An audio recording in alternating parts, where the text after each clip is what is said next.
Assalamualaikum warahmatullahi wabarakatuh. Berjumpa lagi dengan saya, Putra Dinata, di channelnya Ires Publisher. Kali ini saya akan mengulas terkait dengan bagaimana memilih dan menghindari jurnal-jurnal yang predator agar mahasiswa tidak terjebak pada jurnal predatory. Langsung saja, ini beberapa panduan yang telah saya siapkan untuk membantu adik-adik mahasiswa, peneliti, dan seluruh dosen bila mau menentukan jurnal-jurnal yang predatory. Pertama, apa itu jurnal predatory? Jurnal predatory itu adalah jurnal yang penting untuk dihindari bagi para mahasiswa, dosen, dan peneliti yang ingin mempublikasikan hasil penelitiannya.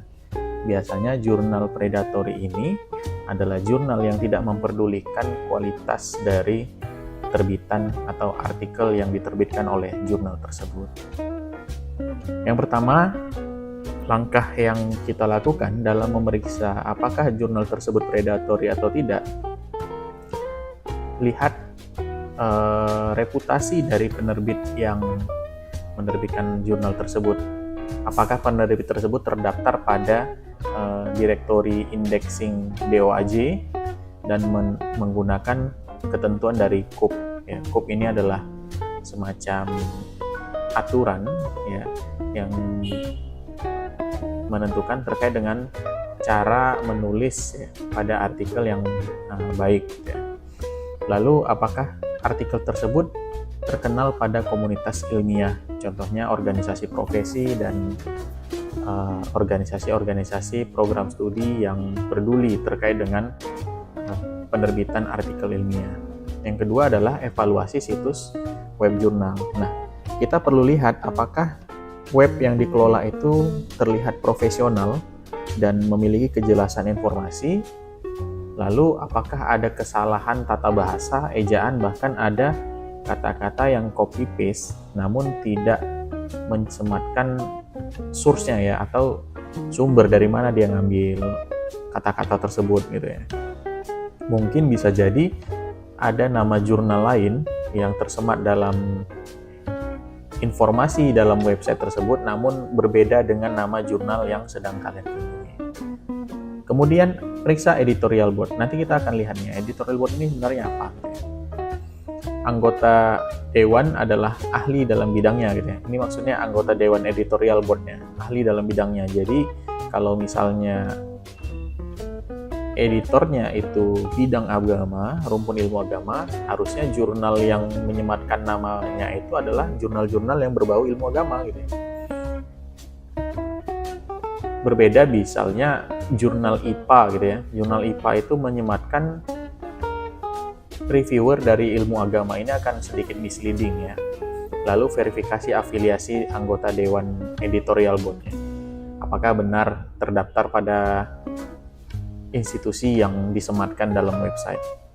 Lalu ada proses peer review ya. Nah, jurnal yang baik itu adalah proses peer review-nya itu ketat gitu ya, tidak langsung di-accepted, pasti harus ada review, kemudian ada perbaikan atau revisi, lalu ada proses layouting, proofreading, dan lain sebagainya gitu ya. Lalu hindari jurnal yang menjanjikan publikasi cepat tanpa review. Nah, ini sangat-sangat perlu dihindari karena banyak sekarang orang yang menjajahkan jurnalnya itu ya, menawarkan jurnalnya itu tanpa proses review, atau mereka berlindung di balik kata-kata fast track namun tanpa ada proses review pada artikel tersebut gitu ya. Lalu ada biaya publikasi. Ini indikator berikutnya, biaya publikasi. Waspadai biaya publikasi yang sangat tinggi. Sekarang ini marak sekali ya, banyak publisher mendirikan PT, CV, lalu dia buat jurnal, kemudian jurnalnya itu nanti selama 2 tahun diakreditasi, dapat minimal peringkat 4 aja gitu ya. Itu artikel processing charge atau APC-nya itu, atau author fees-nya itu bisa sampai paling tidak 500 sampai 1 juta, itu cinta 4 gitu ya. Nah, namun tidak ada informasi di websitenya sebenarnya. biaya-biaya yang dimunculkan itu, transparansi biaya tidak ada gitu ya. Sehingga ini perlu diwaspadai. Lalu ada indeksasi. Indeksasi itu adalah di mana artikel-artikel yang kita terbitkan itu terdaftar dalam database perpustakaan atau database sebuah lembaga yang memang kredibel untuk mengindeks jurnal-jurnalnya. Di sini saya cantumkan Scopus, Web of Science, dan PubMed gitu ya. Kalau di Indonesia itu ada Sinta gitu ya, ada Garuda. Lalu ada jurnal yang tidak terindeks perlu dicurigai. Nanti saya akan perlihatkan bagaimana melihat indexing jurnal. Yang terakhir, yang kemudian adalah kualitas dari artikel tersebut. Kita bisa melihat beberapa terbitan sebelumnya itu kualitasnya bagaimana, ya. Lalu informasi kontak, apakah ada nomor atau email yang bisa dihubungi gitu ya. Nanti ada beberapa jurnal itu namanya berbeda gitu ya. Nama editor in chief-nya, ada nama teknisi informasi kepada teknisinya itu nomornya sama gitu, satu nomor gitu. Maka sekarang ini ada caranya kita bisa memeriksa get contact misalnya. Get contact itu bisa dilihat apakah nomor tersebut benar atas nama yang dicantumkan. Lalu ada ulasan-ulasan ya dari beberapa penulis yang mempublikasikan karya ilmiahnya. Lalu ada forum-forum kelompok diskusi akademik. Ini mungkin agak sedikit sulit mencarinya karena memang fitur Open Journal System itu tidak mencantumkan ulasannya. Untuk jurnal internasional ada daftar Jeffreyville. Jeffreyville ini biasanya dia menyematkan beberapa jurnal-jurnal yang predatory. Ini biasanya yang diindeks oleh Scopus, Web of Science gitu ya. Karena memang Scopus dan Web of Science itu adalah indexing tertinggi di kasta-kasta jurnal ya. Sehingga rawan untuk dipredatory. Kemudian biaya publikasinya juga ada beberapa yang gratis dan lebih banyak yang bayar gitu ya. Sehingga jurnal yang terindeks pada Scopus dan Web of Science itu rentan untuk dipredatory, sehingga Jeffreyville ini semacam lembaga independen yang menilai dan mengasesmen jurnal-jurnal tersebut apakah berpotensi discontinue atau tidak. Kemudian memang saat ini Jeffreyville itu udah kurang ya kurang update gitu ya. Kemudian biasanya juga Scopus akan merilis berbentuk file Excel ya, apakah jurnal ini apakah jurnal ini sudah discontinue atau belum gitu ya. Nah dari sini kita akan lanjut melihat bagaimana cara menentukan jurnal-jurnal yang baik ya. Kita melihat yang baiknya saja, nanti kalau yang predatory silahkan simpulkan sendiri. Oke, kita masuk ke website Sinta ya. Jadi ketika kita mau menentukan jurnal yang terakreditasi nasional itu baik atau tidaknya, kita masuk dulu ke website Sinta ini gitu ya. Lalu nanti di sini ada banyak fitur ya. Ini bisa mencari via afiliasi, apakah mau melihat penulis atau departemen. Nah, kalau mau mencari jurnal kita buka sources sini ya. Lalu ada menunya jurnal. Nah, di sini akan ada tampilan menu seperti ini. Ini tampilan menu jurnal-jurnal yang sudah terakreditasi pada akreditasi Sinta 1 namanya. Kita bisa mengaktifkan filter, misalnya kita hanya mau mencari Sinta 2 saja, atau mencari Sinta 3 saja, atau mencari Sinta 4 saja gitu ya. Nah, kita lihat dulu nih. Kita belajar dari jurnal yang Sinta 2 saja dulu ya. Misalnya ini kita aktifkan. Ini ada jurnal yang di atas ya. Ini misalnya kita lihat yang ini ya, yang ini saja, Jurnal Kajian Ekonomi dan Bisnis Islam. Kita buka tab baru ya. Kemudian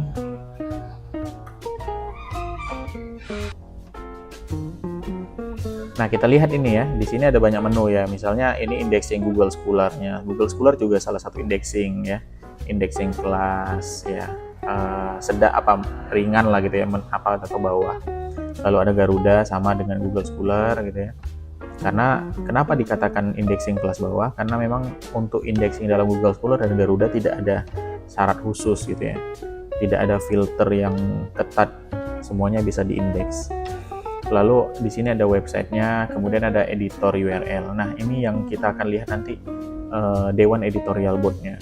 Nah, untuk jurnal ini misalnya, ini kita lihat di websitenya ya, kita buka, kemudian kita tunggu. Nah, ini tampilan websitenya, ini contoh saja ya, contoh saja. Ini jurnal yang dikelola oleh Universitas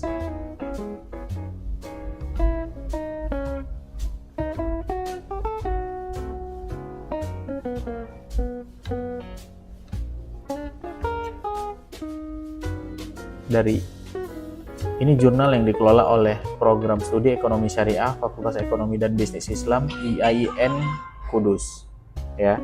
Jadi yang pertama tadi adalah kita melihat apakah jurnal itu memiliki reputasi yang baik dari sisi penerbitnya. Nah, ini karena diterbitkan oleh universitas ya, kita dapat menyimpulkan ini layaklah untuk dijadikan syarat pertama, yaitu dari segi penerbitnya gitu ya. Kemudian apakah jurnal ini ya memiliki atau terdaftar dalam komunitas ilmiah. Kita lihat biasanya mereka memiliki kerjasama dengan beberapa organisasi profesi ya, misalnya About, kemudian di sini ya, kalau beberapa jurnal itu ada yang memang menyematkan seperti ini ya. Ini ada menyematkan misalnya gini, jurnal ini dikelola oleh Fakultas Dakwah dan Komunikasi UIN Sumatera Utara ya, dan berkolaborasi dengan Indonesia Expert Islamic Guidance Counseling atau PAPKI dan Asosiasi Bimbingan Konseling Indonesia atau APKIN. Nah, seperti ini dia bekerja sama dengan jurnal dengan organisasi profesi gitu ya. Lalu lihat websitenya, apakah web jurnalnya itu memiliki informasi yang baik gitu ya. Nah, di sini tertera ada informasinya gitu ya. Kemudian di sini ada editorial timnya, reviewer, focus and scope-nya, editorial outdoor guidelines-nya, publication etik, publication fee ya. Lengkap informasinya. Di sini juga ada sertifikatnya, ada jurnal template gitu ya. Cukup lengkap jurnal ini sehingga syarat berikutnya ini lolos gitu ya. Kemudian kita dapat memeriksa editorial board-nya. Nah, editorial board-nya ini beberapa jurnal itu ada yang menamakan dia editorial board gitu ya, ada yang menamakan dengan editorial team gitu ya. Nah, di sini kita lihat editorial teamnya. Di sini editor in chief-nya adalah salah satu peneliti dari Malaysia ya. Wah, luar biasa ini. Kemudian di sini juga banyak yang dari Brunei Darussalam gitu ya, kemudian Melbourne dan lain-lain ya. Sehingga ini dari sisi editorial timnya sangat baik karena memang mengakomodir dari penulis-penulis internasional. Lalu di sini kita bisa verifikasi. Nah, misalnya kalau kita mau lihat Scopus ID-nya gitu ya. Kita mau verifikasi nih. Scopus.com. Kemudian kita mau lihat juga apakah jurnal benar nggak ini dari Malaysia gitu ya. Kita close dulu. Ini Muhammad Zaidi, ini kita aja.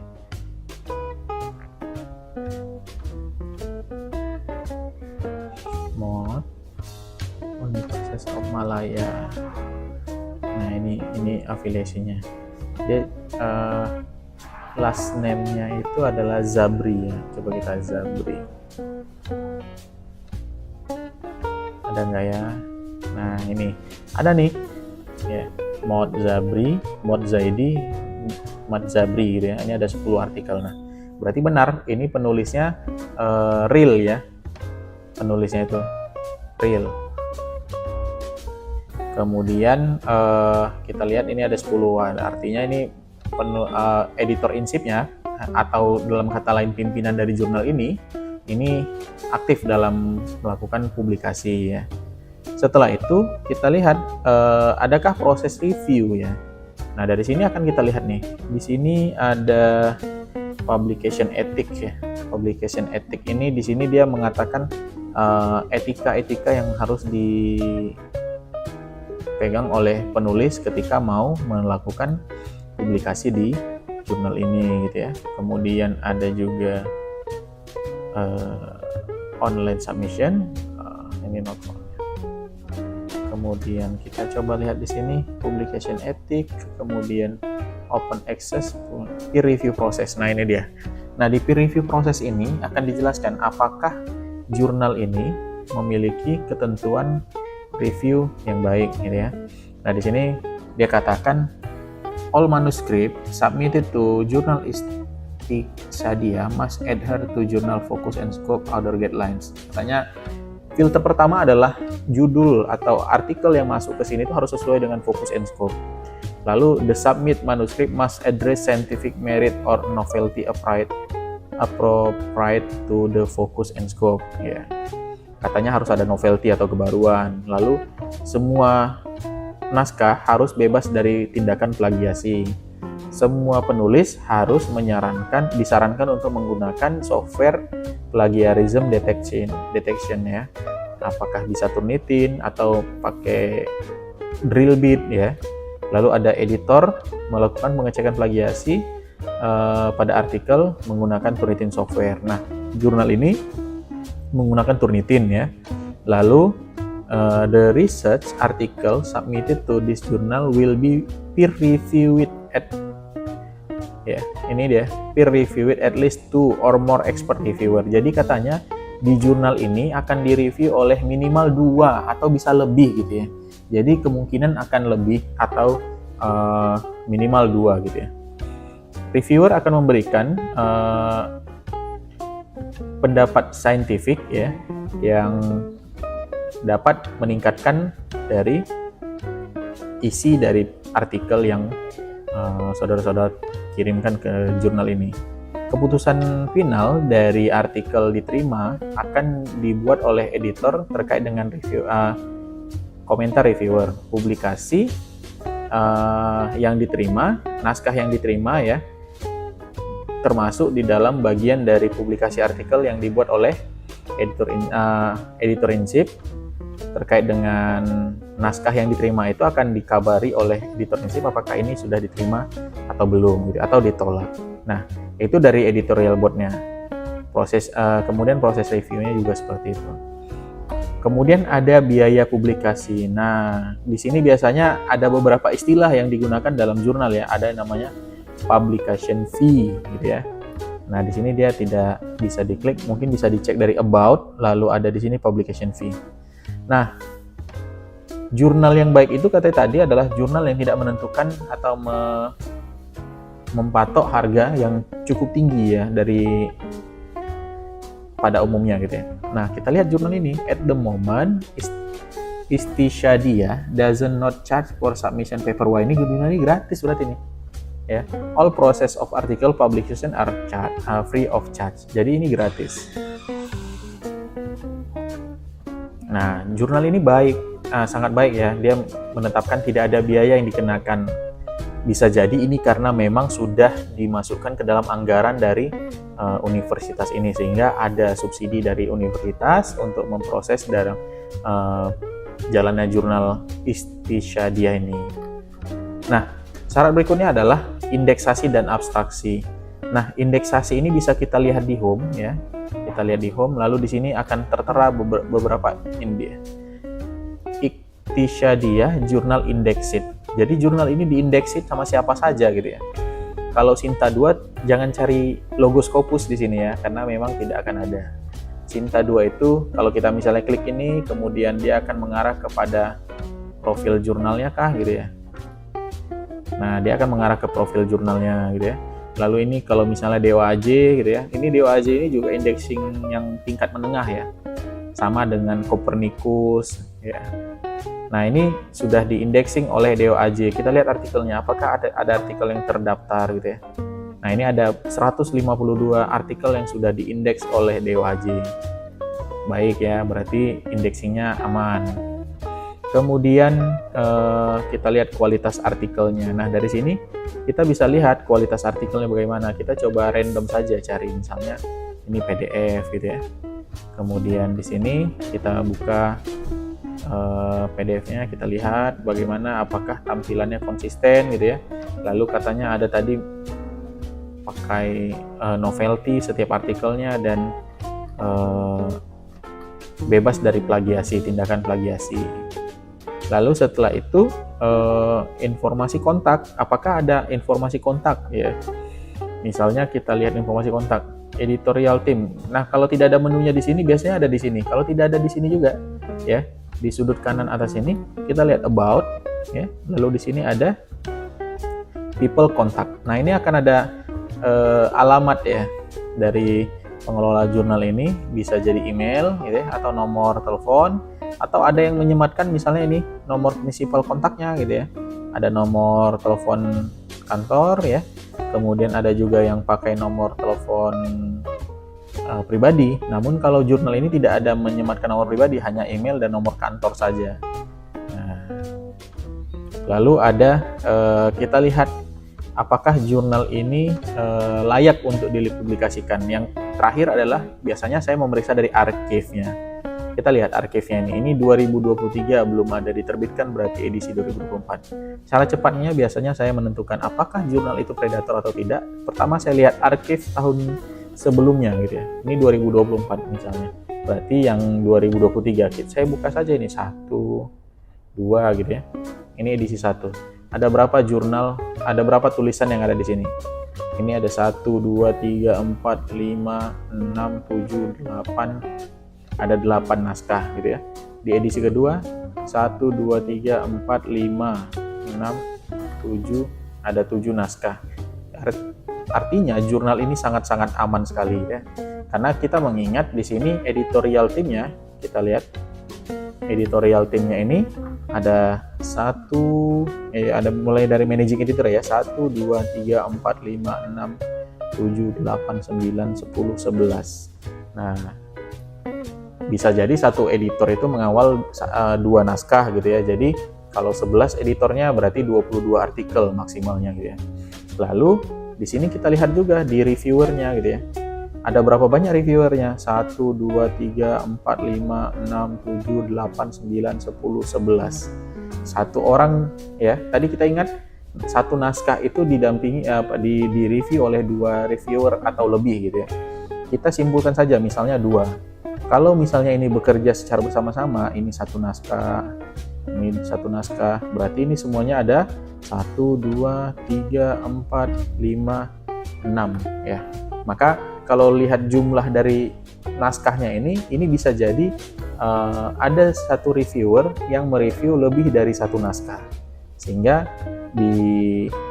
masih dalam kategori wajar naskah jurnal yang dipublikasikan 8 dan 7 ini ya. Masih wajar. Yang tidak wajar itu misalnya di dalam archive-nya ini publikasinya itu sampai 60 gitu ya, sampai 70 naskah, reviewernya hanya 10 gitu ya. Reviewer itu mereview 7 naskah dalam satu edisi itu ya mungkin tidak akan mereview secara ketat gitu ya, hanya sekedar melihat tulisan typonya gitu ya. Kemudian melihat apakah sudah sesuai dengan template atau belum, tidak mereview secara substansi atau isi dari naskahnya, sehingga ya itu masuk dalam kategori jurnal predatory. Nah, itu saja yang bisa saya berikan informasi terkait dengan apakah adik-adik bisa memilih sendiri jurnal itu predatory atau tidak gitu ya. Karena memang kita harus memfilter diri kita sendiri. Kan sayang ya, penelitian udah dilakukan secara baik gitu ya, kemudian dipublikasikan di jurnal yang predatory. Apalagi ada beberapa yang sudah mengeluarkan dana yang tidak sedikit ya. Sekarang itu memang untuk masalah author fees atau publication fee tidak ada kesepakatan atau tidak ada peraturan yang mengatur itu. Biasanya akan melihat pasar saja gitu ya, sehingga ketika misalnya Sinta 2 itu dipatok menjadi 1,5 juta, 2 juta itu masih dalam kategori sasi wajar saja gitu ya. Namun ketika misalnya sudah sampai Sinta 2 sampai 7 juta, 8 juta, 10 juta, ini sudah tidak wajar sekali gitu ya. Nah, itu saja yang bisa saya sampaikan. Sampai jumpa kembali di tutorial-tutorial lainnya. Assalamualaikum warahmatullahi wabarakatuh.